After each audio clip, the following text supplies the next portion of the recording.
Should we start with a little bit of team news? How's Zinchenko? And can you give us an update on where SALIBA's at? Yeah, no big news. The picture hasn't changed from last week. And regarding Willian, we are still to wait a little bit more. It's not progressing as quick as we hoped. It's a bit delicate, and we want to be very certain when we push him that he's ready to absorb the load and the risk that we would take. And at the moment, that's not possible to do. When I spoke to you a few weeks ago, you didn't think it was an end of season. You're a bit more concerned it might be now. I don't know. It's a bit early to do. Probably next week we're gonna have more certainty. There is some evolution. He's doing more activity, but it's not there yet to start to throw him the pitch at the level that the sessions demand to compete in this league. And is Zinchenko okay? We will see that one as well. Not certain. Not certain. Okay. So there's a chance he might not make Southampton, but it's not serious, is it? It's a muscular injury, and he needs some time to heal, and we know that yet. Okay. And how has Saka been this week? Because obviously it was a big moment, and you talked about how brave he was in wanting to stand up and take the penalty, but it's quite difficult for him. He looked like he had the weight of the world on his shoulders afterwards. How's he been? That's the way he is, and he loves responsibility, but as well he puts a lot on his shoulders. And again, if he had any doubt about how much people loved him, respect him, and admired at the club, he had, I think, a very overwhelmed reaction by everybody in the building and at the club. So I think at the end it can become something very positive that can give him a big lift, because everybody reacted in an unbelievable way towards him, because he deserves it, because the way he is. And will he continue to take the penalties? I mean, because on Sunday yes. we saw Jesus with the ball in his hand, but it's going to be Saka, isn't Yeah, it? if not, I would go in the pitch and throw in the ball and make sure he takes the next one. Good. You're still 4 points clear. You can be 7 with a win against Southampton. There are a lot of people that have already written Arsenal off. What would you say to them? Nothing. I cannot communicate. They are not here probably. So what we can say is that our players have full belief in what we do. That do know that what is at stake is incredibly beautiful, and we're going to fight for it. And the best way to do it every single day, what we continue to do, and tomorrow play really well, play with our crowd every single ball, create an incredible atmosphere, and win that game. And just finally from me, Gary Neville made the point, I think a wobble is one thing, but falling off the bike is kind of quite another, and wobbles happen in title races. How confident are you that mentally you've been able to reset this week and you can go again? Very confident, and twists and turns are part of anything that you do, especially in football, whatever the aim or the target it is, and it's not going to be always a linear progression, and you have to know that, and you have to be prepared for that. And the way the team reacted was incredibly positive, and we want to see that tomorrow night when we get into that field. Alex? Hi, Mikel. Hi. You described the reverse fixture at St Mary's, that 1-1 draw in October, as a lesson after the game. What did you learn from that game? Well, hopefully we are in a better place, but it's true that game had as well very, very critical moments in games that we could have closed the game, and we didn't. And the second half, that especially the first 25 minutes, it was pretty disappointing. But credit to the opposition as well. When you are not able to do what you want to do for long periods, it's because the opposition as well are doing something right. And Southampton, after analysing with a lot of detail, they have impressed me quite a lot. If I watched the last game that they played, how they lost with the margin that they lost, the margin wasn't there. And I think what Ruben and the coaches are doing is really good. The rewards, maybe not, they haven't been there in terms of results in some games, but they are a really good team. Ainsley Maitland-Niles has said that Ruben Sayers has a similar mentality to you. How much did you know about him before he took over at Southampton? I know people has worked with him in Valencia when he was there, and they follow his career, and I know the type of coach and the way he thinks. So I think he's done. He deserves where he is. He's done really well with the team, and we'll meet tomorrow. Pep said last night that his players are exhausted. How are your players? Is there any exhaustion in the squad? My players today are really looking forward for tomorrow to get the game that we want and the result that we want, playing in front of our crowd again. It's 7 games left. We have 4 games to play at the Emirates, which is for them a big thing, and looking forward to it. What kind of atmosphere are you expecting? Friday night, it has to be electric. I want that crowd playing every single ball with our team and being no difference to what we have experienced, and a full capacity, energy-wise, and everybody very positive, pushing the team. Thank you. Good luck. Thank you. Alex, BBC. Hi, Mikel. Is tomorrow night a chance to show what lessons have been learned from the last 2 games? Every game is an opportunity to improve as a team, and every game give you a gift, and that gift is what do you learn, what do you take, and how do you improve as a team. And we have another gift tomorrow, and we have to take it and do it nice and the way we want it. Is there some similarities with the West Ham game, another team at the bottom of the league that's scrapping to stay up? Does it add something to the match?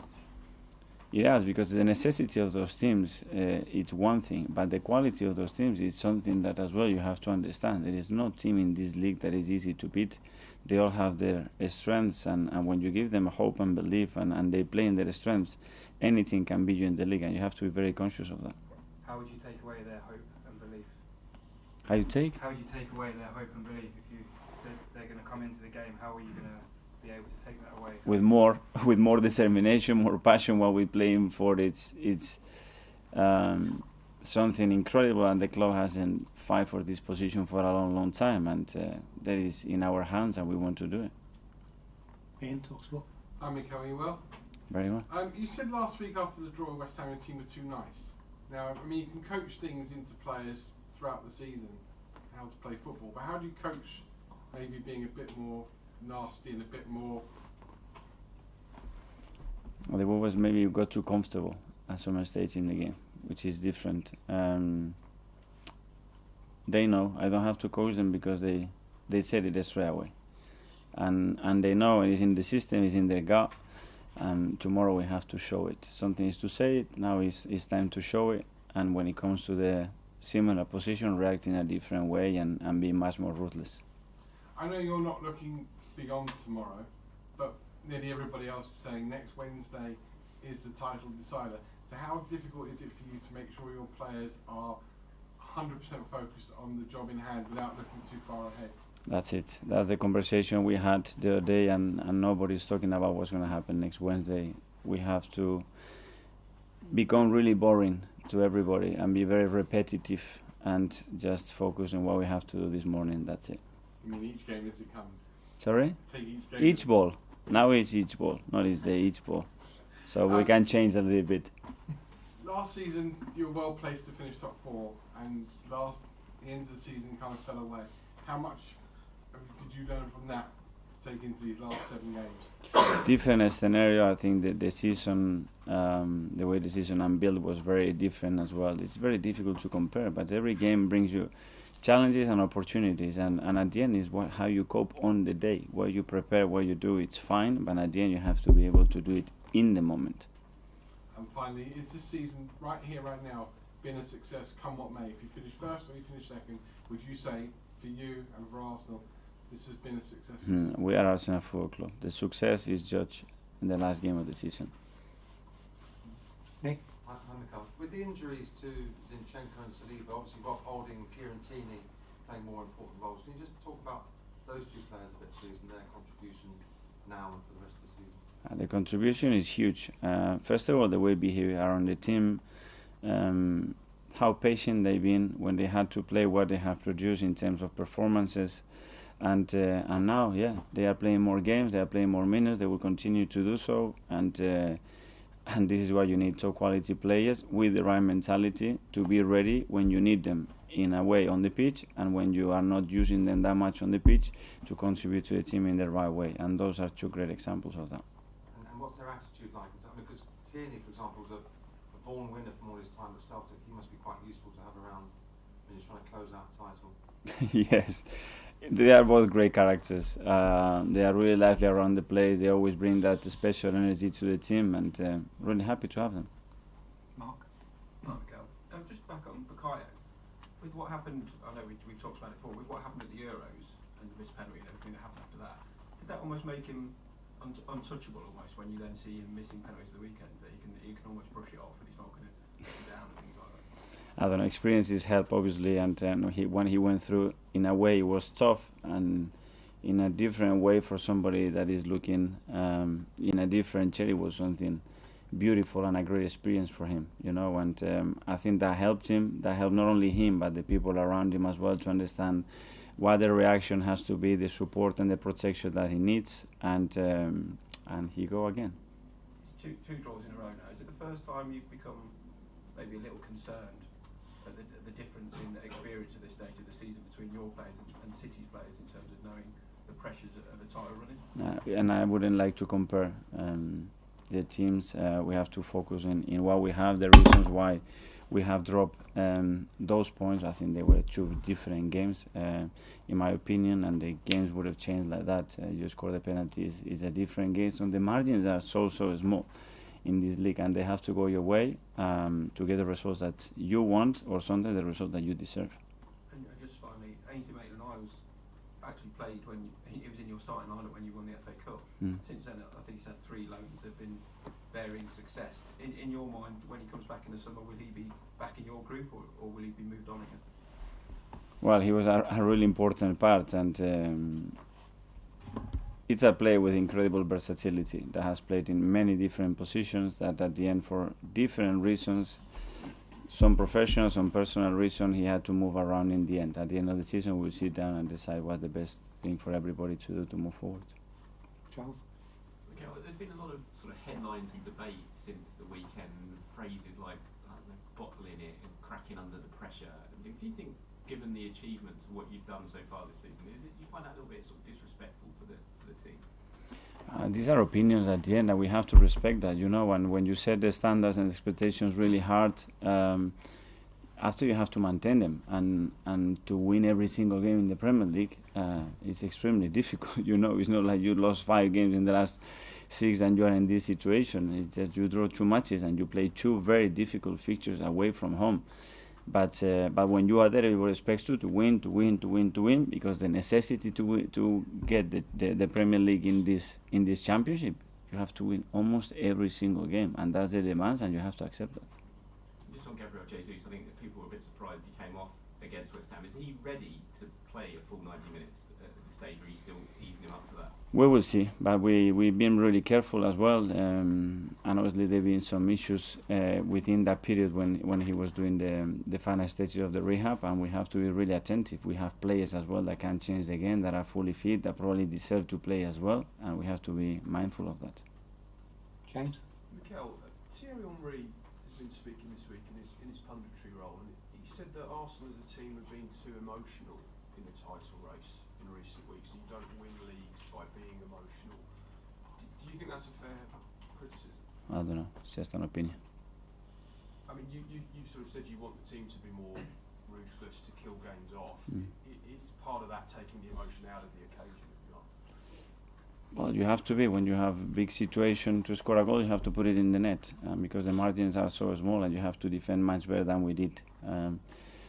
Especially the second goal and how the first one was produced. But these are as well individual situations that can happen in football. This is the first Premier League weekend, I think, in 6 where you play first against City. Is that an advantage this time?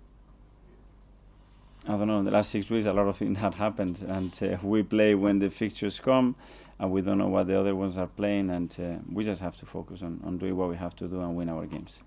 Do you have any issue with the scheduling? Because it's been week after week you've been playing second, and it looks from the outside as though that is a tougher thing to have to do. There is something there, but obviously our game is being moved as well. The Chelsea game is being moved. It's true that there is an FA Cup weekend right now, and things will turn around. So it's what it is. We cannot control a lot of the things, because it's down to the TV, sometimes the police as well, to understand what we can do. Were you frustrated that, in particular, that Chelsea game got moved? No, it's not frustration. You have to understand certain situations. We are not the only team as well, and you have to be fair on that. Art? Hi, Mikel. Hi. Similar to Nick's point on the squad players like Kieran Tierney and Rob Holden, I guess is Emil in kind of a similar situation because he hasn't played in the last few weeks that often, but obviously proved last year how important he can be. So how's he kind of dealing with that, and how do you kind of feel his progression is going? Well, and he's pushing, and in football what you've done a year ago, a month ago is not. It's about what you do now, what you did yesterday, and what you're going to do tomorrow. And the player has to have that mindset, and the contribution has to be now to the team to make us better and to make us win games. Do you feel it is there? He is there, very close to it, yeah. Thanks, folks. That's the end of the